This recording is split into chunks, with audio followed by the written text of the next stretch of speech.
Hi, I'm Mara Webster with In Creative Company, and thank you so much for tuning into one of our talks today. We are a year-round talk series bringing you the best creative voices across film, television, and theater. And I'm so excited for today's conversation with the fantastic editing team behind the YouTube show Life in a Day. And we have the wonderful editor, Mdhamiri Nkemi, Rice-Edwards and Nse Asuquo.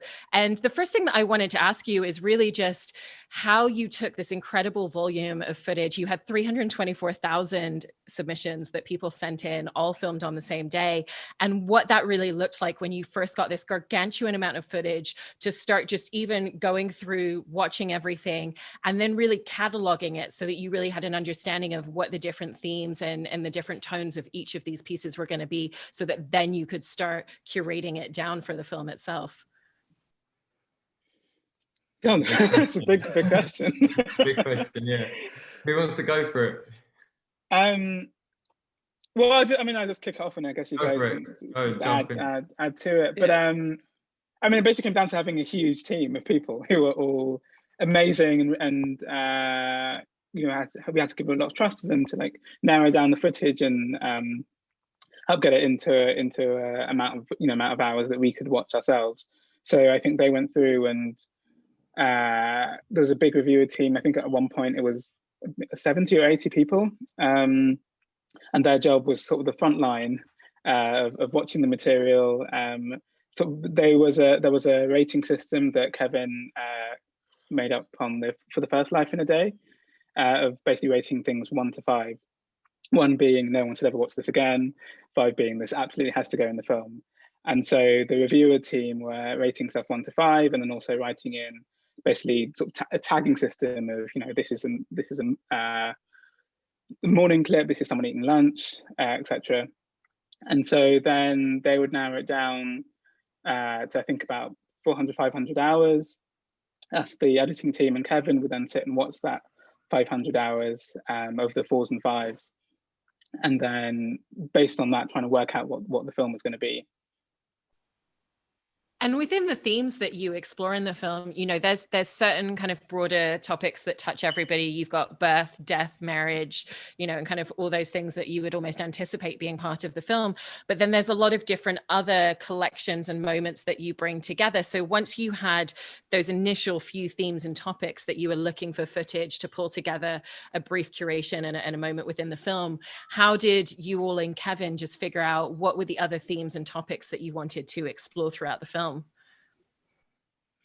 I think it was quite organic, because I think one of the things that Kevin said at the beginning, and what we all kind of thought, was that we couldn't impose what we thought the themes or the structure was going to be. We had to really just look at the footage. So we had to look at the footage and see what came out of it. And because sometimes there would be footage with particular subject matter, but the way it was shot would not work in the documentary, because things had to be through people and through their lives, not grandstanding or preaching or anything like that. So even the beginning happened by accident. We'd seen some footage of the Nigerian doctor, and he was singing, and everyone was so moved by it, but I didn't know why I was moved by it, but it was so intriguing, that clip. And that clip sparked the beginning. It's really strange talking about it in hindsight, because it sounds a bit strange, but it just happened in the moment. And then Kevin just got all these ideas, and he started talking about the beginning, and then we just all ran with it. And yeah. Was there something that you wanted to add as well, Sam? Well, no, I guess so, and kind of said it, but I guess the other side of it is, because we were doing exactly what Nse said, but the other side was that we were looking for contributors who had developing stories through their footage, and those were like the kind of like golden nuggets that we'd find, and sort of people would cheer when we found a good one and that sort of thing. And like, then we kind of like really filter that down to find the best stories and use that as the kind of spine of the film. And to your question about the themes, like that naturally brought themes out, and then we could sort of play off those themes going into montages and stuff like that. And you know, it would also spark thoughts within us and you know, Kevin as well, like, oh, maybe actually we want to go, you know, we want to explore this theme that this slightly touches on. So those really were the you know, that's how we battled with the chaos, really, because, like, you know, having those solid stories really was something to hold on to. And one of the achievements that I think is incredibly fascinating when you really step back and look at the film and what you've accomplished, particularly in terms of the editing, is that you've taken all of this footage, and whether someone's on screen for a few minutes or we revisit them throughout the film to see different moments within their day, or if it's, you know, literally a momentary couple of seconds, is that you've really thought about the context of that clip and really found the moment that tells us, who is this person? Where do they live? What type of person are they? How do they think about the world? And what's the experience that they're having beyond just what we're seeing on screen? So how do you even just begin to approach that when you're looking at footage and potentially only pulling something for 2 seconds, in how contextually it's always going to still make sense and tell a story and tell us about a character within the movie? It's your turn. Well, I was just thinking, I think what was really exciting about the project, what really excited about me about it, and with the first Life in a Day, was that it allowed people to kind of be their own directors of their own stories and tell their lives in the way that they want to tell them, and express themselves in the way they want to express. So, you know, that's all the material that we had to play with. We couldn't, or we didn't want to create a sort of a film that was just like our view of the world. We wanted to represent people's view of themselves and have that represent the world. And so I guess it was really important, you know, throughout the whole editing process, to make sure that it felt like people telling you their stories in their own way, and then sort of I guess the puzzle is trying to work out how to fit it all together. And to that point that you just made about people being the director of their own movie within it, did you find that there was a really impressive amount of just cinematic literacy in the way that people were filming themselves and telling their stories? Because, you know, that was one of the things when we look back to the film 10 years ago, is that we weren't all filming ourselves constantly and putting ourselves on social media, but everyone's so much more adept. The technology is so much more accessible even than it was just in 2010. And so did you find that the majority of footage had a lot of literacy to the way that people were capturing themselves? Certain countries, don't you think? Yeah, Russia was high on the cinematographers sort of like award list from us. I think there were kind of there's pros and cons to people becoming more literate, and everyone having cameras and filming themselves, because it has led to, you know, a lot of people film themselves who wouldn't have filmed themselves before, which was amazing. But also it did mean that in certain countries, you'd get a lot of people who were kind of used to sort of vlogging mentality and filming themselves, talking to camera, and not so much showing us their lives. And so there's actually a huge amount of that, which I think wasn't the case for the first Life in a Day. And so sort of sifting through that to try and find. There was also some. Stuff that, oh, sorry. Emotional. But go on, sorry, I'm sorry. No, you go and see you go. Oh no, I was just going to say there was some, I think it was because of the pandemic as well. There was quite a few confessional types of footage, which was very intimate. And so we were in their lives that, sorry, it was an insight that we would not normally get. I remember seeing the footage of, there's a lady from Florida, she's on her pillow and she's filming herself, and it's a close-up of her. And you hear a news report of Breonna Taylor, and you just see her face as she is listening to it. And it's so moving and so intimate, and it tells us so much about her world in just that one moment. And then we see her go off and she wakes her siblings up with SpongeBob. But I found that it really revealed a lot about her character, just those few moments. Right, and that moment within the film, I mean, I just got chills remembering it, because it is one of the moments that really just stands out, because it emotionally connects so instantaneously when you're watching that. And I thought it was interesting as well in the way that, you know, it's not a political movie, but at the same time, there are moments like that were really huge political news stories that were happening at the time. You know, we see that woman watching the footage of Breonna Taylor. We see a lot of Black Lives Matter protests footage as well within the film. Were there conversations about how much you wanted to dive into what was happening politically and newsworthy wise within the film as well with Kevin? Yeah, I mean, it definitely, you know, we didn't want to sort of make a, you know, an overtly political film, but I think the fact that, you know, we were talking just now about what, you know, you talk about cinematography, and what makes a good clip is, what makes a powerful clip is sort of honesty and intimacy, and from people. And I think if people are honest and intimate, then big political questions come out naturally. And I, you know, I feel like, you know, that's what has happened in this film. And internationally, with the lens that you bring to the film as well, you had submissions from 192 countries for the film. Were you able to include footage for all of them, or what did it look like in terms of making sure that at every point and every story and every theme that you were approaching, that you really just had that multinational lens in every single moment in the film? I don't know. Our producer Jack has this incredibly analytical brain, and came up with these graphs that we were looking at for, you know, which countries, how many people we have from each country, and how much of them are 4s and 5s, and etc. But I think, I mean, for most of the process, it was just, you know, what are the best stories, and then towards the end of the process, we then started to work, trying to have a think about, you know, are we having the right amount of or just enough clips from this country, you know, are they being represented enough in the right way? But I don't know, maybe Sam and Nse can talk a bit more about that part of the process. And there was before July 25th, there was an outreach as well to certain countries that were hard to reach. So I know there was a conscious effort to make it more global.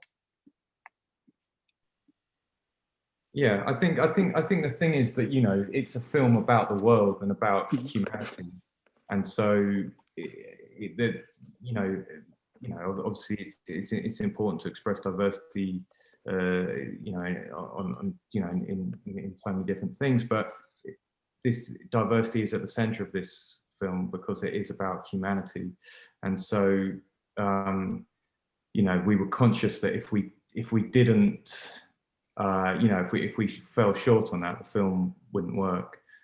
You know, there were challenges as well, because, you know, we got loads of footage from, I don't know, from America. We got a lot from America, and, you know, there are other parts of the world that really we didn't get so much from for sort of a multitude of reasons. And so that we had real struggles with that at certain points, but yeah, it was at the forefront of our mind. But as Mdhamiri said, you know, we kind of like, you can't sort of start a journey like that. We had to follow the interesting stories, follow the people, you know, that were giving us those developing stories, and then at a certain point say, hang on, are we telling a diverse enough story of humanity? I also wanted to talk about the structure of the tone and how you've really successfully flowed that throughout the film as well, because there, you know, there's moments of extreme lightness, like the guy who is train spotting throughout the film that we keep going back to. And that's a really nice moment of levity and humor whenever we see him on screen. You know, it's a moment of joy for the audience. But then there's also really harrowing moments. You know, there's the woman whose son was featured in the original film, who has since passed away. And we go into that moment and see her devastation and her grief that she's experiencing. So how do you kind of process and figure out, and how conscious are you in terms of just thinking about the different tones and emotional moments that you really want to weave in for the audience as they're watching in that way?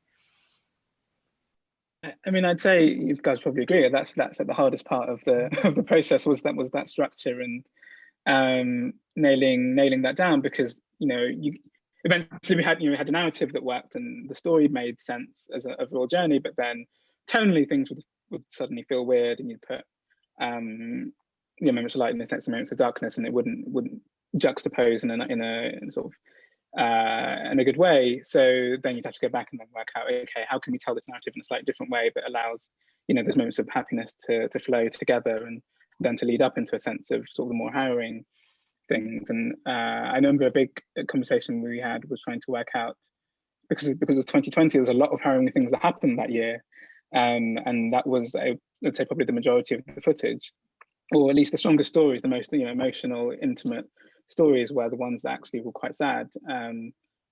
But it didn't really work for the shape of the film to have only those stories. It doesn't give a sense of I guess, of the range of the things that happened that year. So there was a lot of trying to work out, can we put this sad story in this part of the film, and then will it still make sense to the narrative, or maybe we've got too many sad stories, maybe we can start pulling stuff out in order to make sure the overall structure felt right and tonally felt right. Yeah, I think there's just also to moments. what Mdhamiri said, no, sorry. So I was just going to add to what he said, because it's like, I think that this was one of the most interesting things about this film, really, is that it's experimental at its core. It's like there's no real narrative as such, and so doing that was literally going on feeling.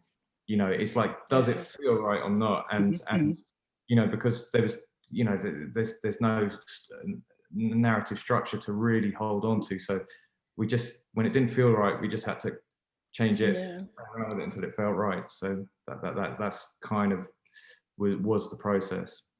I remember we tried to move, so there's a funeral section, a death section, and we wanted to move it later because we thought it was too early to have such a heavy subject, but we felt that we needed something of gravitas a bit earlier to just hooked us into the film, and it hooked us into the idea that this is about what we go through as humans, and there's these ebbs and flows, and nothing is fixed. We feel something, then we move on.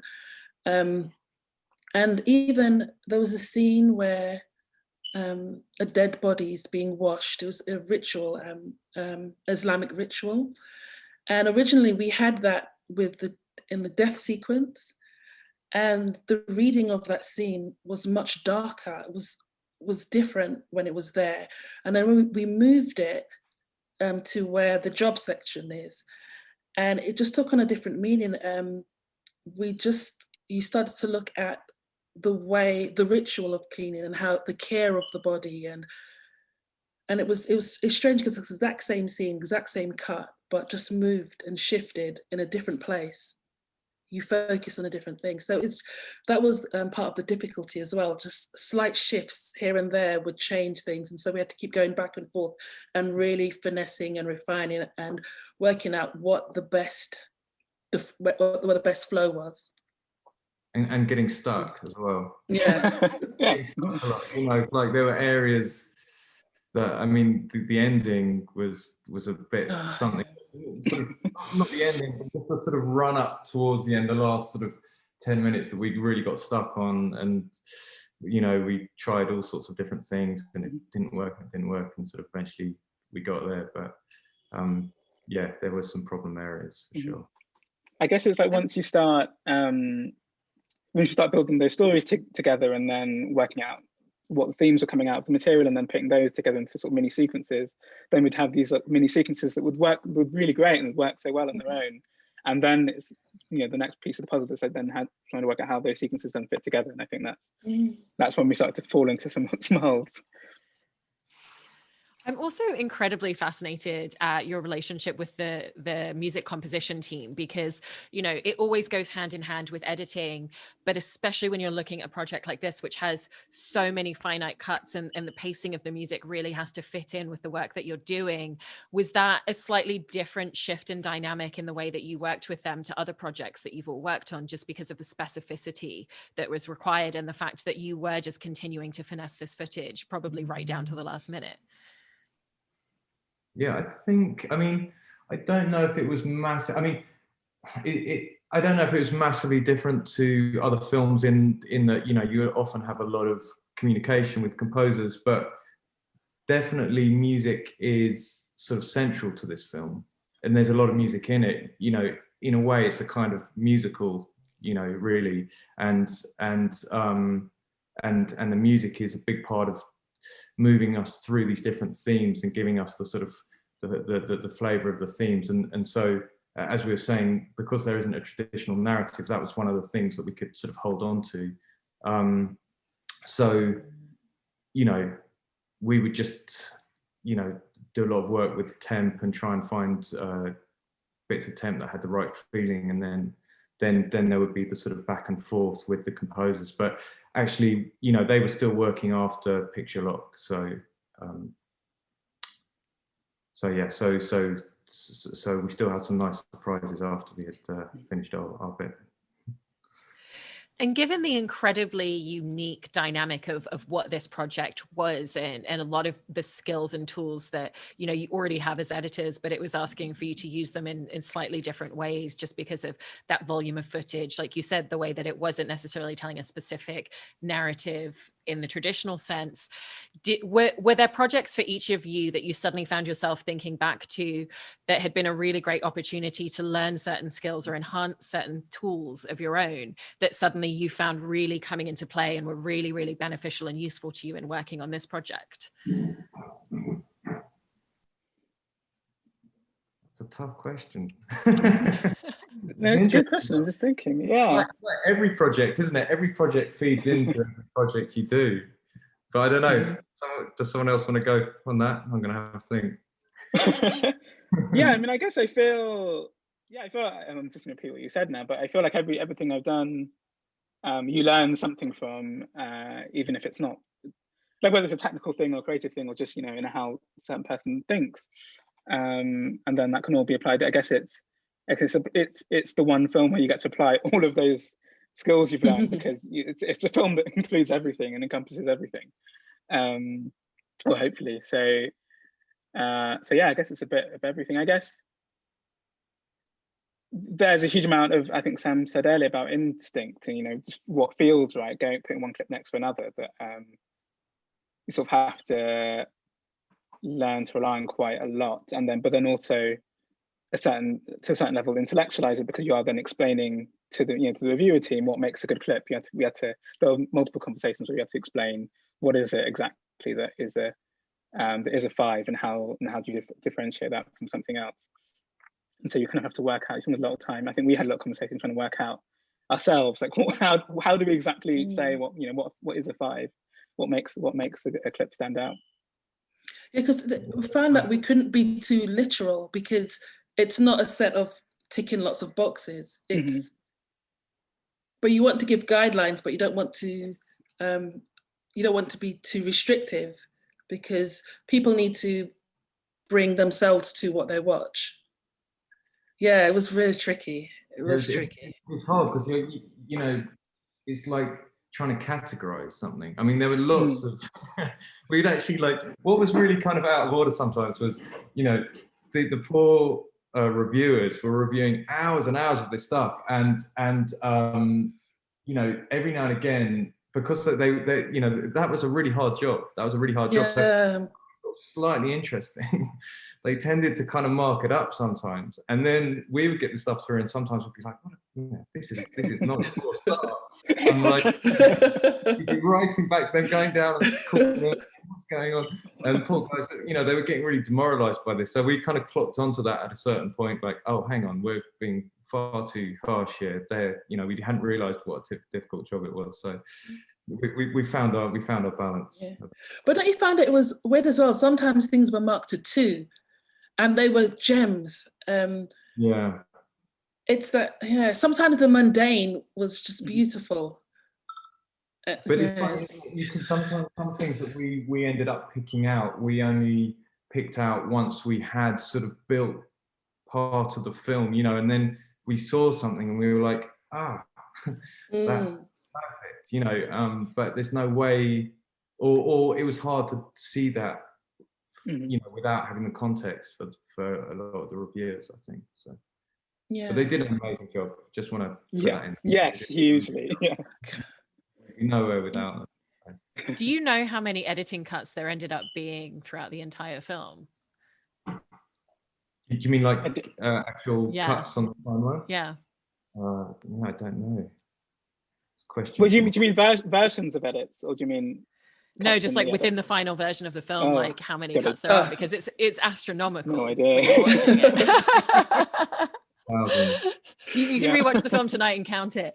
And then I finally wanted to ask each of you, I mean, obviously, you watched the most gargantuan amount of footage for this and really kind of managed to finesse it down. But when you sit back and think about all the footage that you ended up going through, whether it was in the film or not, is there particular pieces that still really sit with you and still really resonate because they just connected with you emotionally so much for each of you? Picking your favorite child. I mean, I remember there's a clip that was the very first clip I watched. I think it was probably the very first clip we all watched.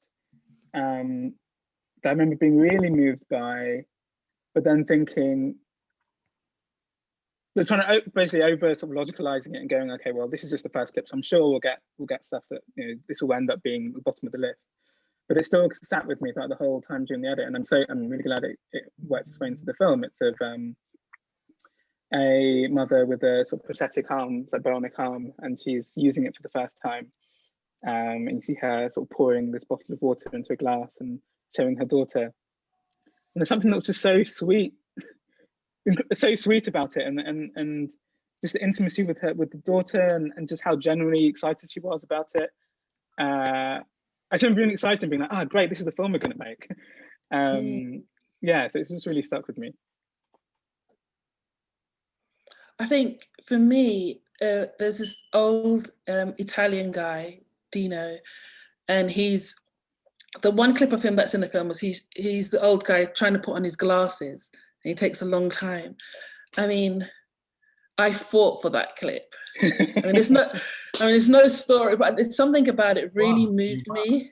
And I just, even I didn't know I loved old people so much, but I just I loved that clip so much. And yeah, that clip, that stayed with me. Yeah, for me, I guess I mean, there are so many clips that were really great that didn't make it into the film. That's one thing that was, difficult, I guess, at certain points. But, I think Mdhamiri said it earlier, there were certain themes that were really big, that came through really big this year. And, death and sort of, loneliness and things like that were big, with, a lot of people having difficult times and a lot of introspection. So there were a lot of great things that were around that, that were really strong. Like, there was a family that went to see their son's grave that was really emotional. And, there were a lot of actually people, there was a guy who went to see his godson's grave as well, which was really an amazing clip. And so those, a lot around sort of death that didn't make it in that was really strong. But I guess in the film, my favorite thing in a way is I just really want to go and spend some time with the Turkish farmers. I love it. I just kind of want to give up what I do and go there, because it just feels, I don't know, I just love those guys. Yeah, it's so true. There's something about that guy. He's so warm. And Well, I'm just completely blown away by what you've all accomplished with this film. It's such an incredible feat when you think about the amount of footage that you had and the film that you've ended up creating with Kevin throughout it. So congratulations on that. And thank you so much for discussing the film with us today. Thank you. Thank you. Thanks for having us.